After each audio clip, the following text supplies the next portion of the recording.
Have you ever just stopped and wondered, am I as happy as I could be? It's a pretty simple question, but it's the one that sparked Gretchen Rubin's amazing year-long experiment in her book, The Happiness Project. She really started from a place a lot of us can relate to, this idea that happiness is this, elusive thing we're always chasing but never quite seem to catch. So, how in the world did she do it? Well, that's exactly what we're going to break down. First, we'll look at the spark that really started this whole transformative journey. Then, we'll get into the foundational principles she set up for herself before diving into the project itself, which, by the way, we'll cover in 2 parts. And to wrap it all up, we'll pull out 6 powerful takeaways and share some final thoughts on what we can learn from her whole experiment. All right, let's start right at the beginning with Gretchen Rubin's experiment, a transformative journey.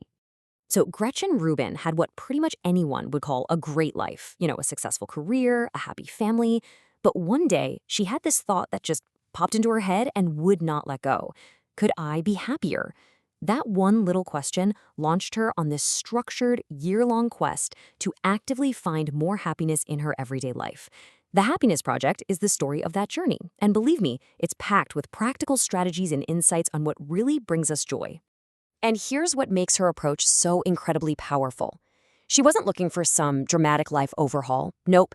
Instead, her entire project is built on this idea of making small, intentional shifts, these tiny little changes in her daily habits and mindset that would add up or compound over time. She broke her year down into 12 months, giving herself a brand new focus for each one, and just systematically explored all the different angles of what it means to be happy. But before she just jumped into her monthly goals, Rubin knew she needed a solid foundation, a set of guiding principles for the entire year. So let's take a look at the groundwork she laid for her project. First things first, she recognized that happiness is deeply personal. There's no one-size-fits-all solution, right? So she created her very own set of 12 commandments to guide her. Here are a few examples. The first one was simply be Gretchen, a fantastic reminder to just be her authentic self. Another one was act the way I want to feel, which is this powerful idea that our actions can actually shape our emotions. She also included do it now to fight procrastination, and enjoy the process, a commitment to finding joy in the journey itself, not just the destination. Now, along with her commandments, she collected these little nuggets of wisdom she called her secrets of adulthood. The first one really gets to the core of her entire project. What you do every day matters more than what you do once in a while. And here's another one which is just wonderfully counterintuitive. Happiness doesn't always make you feel happy. Wow, these are such powerful reminders that true contentment is often built through consistent effort, not just these fleeting feel-good moments. Okay, so with that foundation all set, let's get into the project itself. We'll start with part 1, covering her resolutions from January all the way through June. She kicked off the year in January by focusing on energy, realizing that vitality is pretty much the bedrock of happiness. This meant prioritizing sleep, getting some exercise, and decluttering. And what she found was that even small changes, like an earlier bedtime, had this huge impact. Then, in February, she turned her attention to her marriage and family, focusing on small gestures like planning date nights and simply expressing more gratitude. March was all about finding more fulfillment at work. She focused on enjoying the process of her work, not just the results. Then, in April, the theme was lightening up. This was all about making a conscious effort to laugh more, be spontaneous, and just embrace a sense of playfulness in her daily life. May was about mindfulness and awareness. She practiced being more present in the moment and even started a gratitude journal to appreciate the beauty in just ordinary everyday life. In June, the focus shifted to friendships. She made a real effort to invest in her social connections by initiating gatherings and just being more generous with her appreciation for her friends. And just like that, that's the first half of the year. So let's move on to the second half of her experiment, covering all the resolutions from July to December. In July, she tackled the tricky connection between money and happiness, and she discovered that spending on experiences rather than just things brought way more lasting joy. August was a month for spirituality and reflection.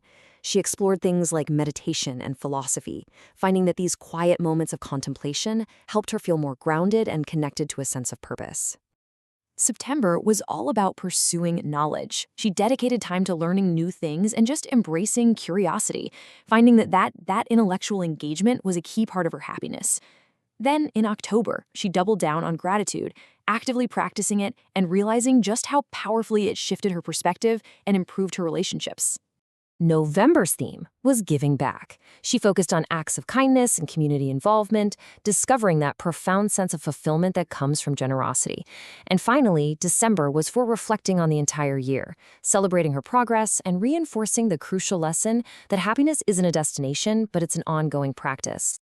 So after that incredible year-long journey, what are the crucial points?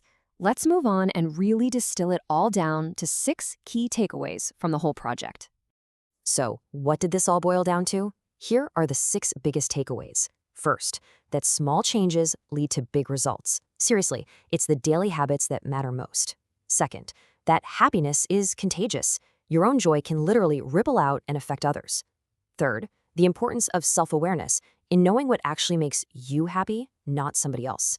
Fourth is a fascinating one. Action precedes emotion, meaning you can actually act your way into feeling happy.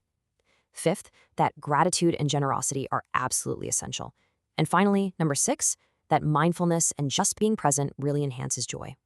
And all of this brings us to our concluding section, final thoughts on the ongoing practice of happiness.